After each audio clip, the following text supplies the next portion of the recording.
Welcome back to Smitty's Learning Room. Today we're going to continue looking at the body in motion. Last week we had a look at the health-related components of fitness, and today we're going to start exploring the skill-related components of fitness. Muscular power is determined by the amount of work per unit of time. People who are strong are not necessarily powerful. The amount of power is relative to the amount of strength, varies according to the type of activity. So, for example, speed-dominated power is power that's generated through greater emphasis on speed and is essential for activities such as sprinting and throwing. Strength-dominated power is power generated through greater emphasis on strength. It is important in activities such as weightlifting, throwing, or javelin. Power is really important for activities that require explosive movements, and we test our muscular power by using a vertical jump test. The skill-related component of fitness, speed, refers to the ability to perform body movements quickly.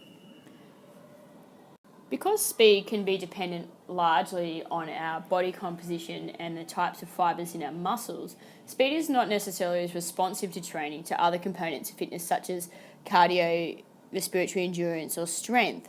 And this sort of explains why some people naturally appear to be quicker than others no matter how much they train. Sprinters, such as runners or swimmers or cyclists, need to train to improve speed. Changes to an athlete's speed is usually improved by increasing power training as well. When testing speed, we use a simple speed test just measuring from point A to B over a certain amount of time. It's important to understand that when you test speed, that each time you test it, it's the same distance every time. Agility is the athlete's ability to move the body from one position and direction to another with speed and precision. So, for example, sports like hockey, netball, soccer, basketball, these athletes need to have very high levels of agility. It's important to note that agility combines a number of different fitness components, including balance, coordination, and speed.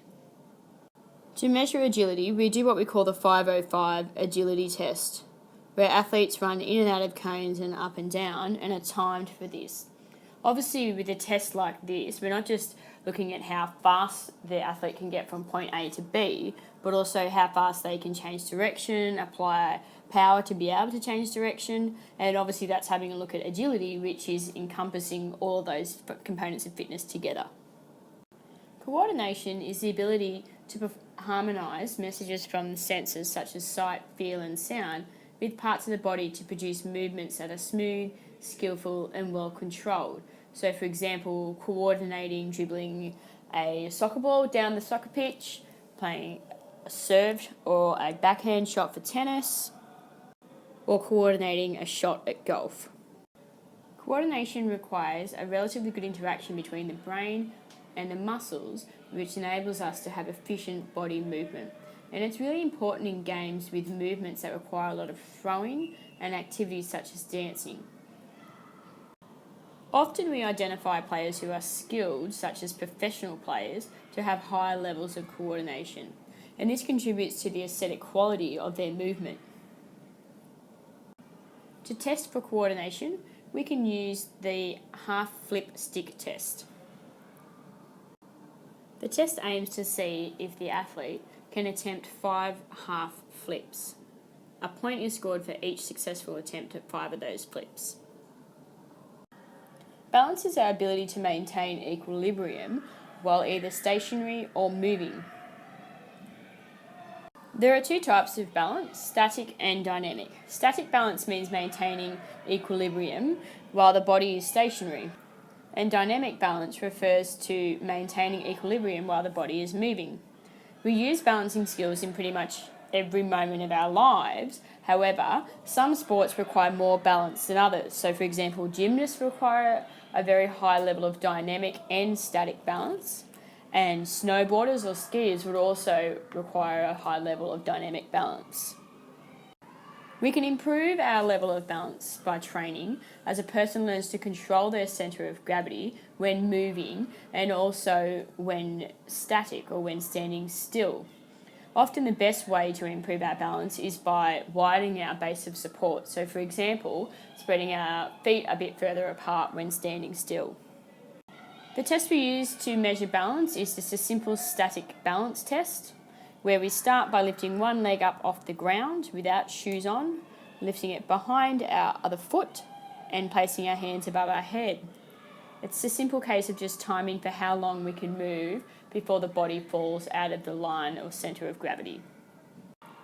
Reaction time is the time taken to respond to a stimulus, and it's really important for sports such as sprinting, shooting and swimming. A stimulus could be sound, such as a starter's gun, or a movement, or even a target that needs to be fired into the air. And when we measure reaction time, it's actually the time it takes between the mind realising the presence of the stimulus and the body making the appropriate response. So for example, a swimmer on the starting blocks hears the gun, how long does it take for them to move off the blocks into the water after the gun has sounded? Reaction time is obviously very important for sprinting events because this could be the difference between a first and second place.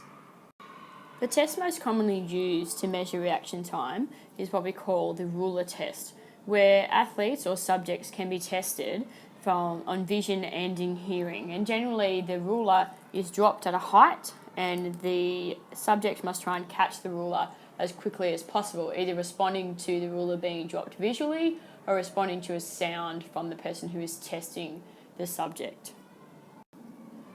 It's important to remember that while some sports use some components of fitness more predominantly than others, there are those that can combine both health and skill-related components of fitness in order to be able to be a successful competitor or even just to enjoy competing in that type of physical activity. Obviously, elite and highly tuned athletes will have specific training programs which explore the different health and skill-related components and how they can improve on these components.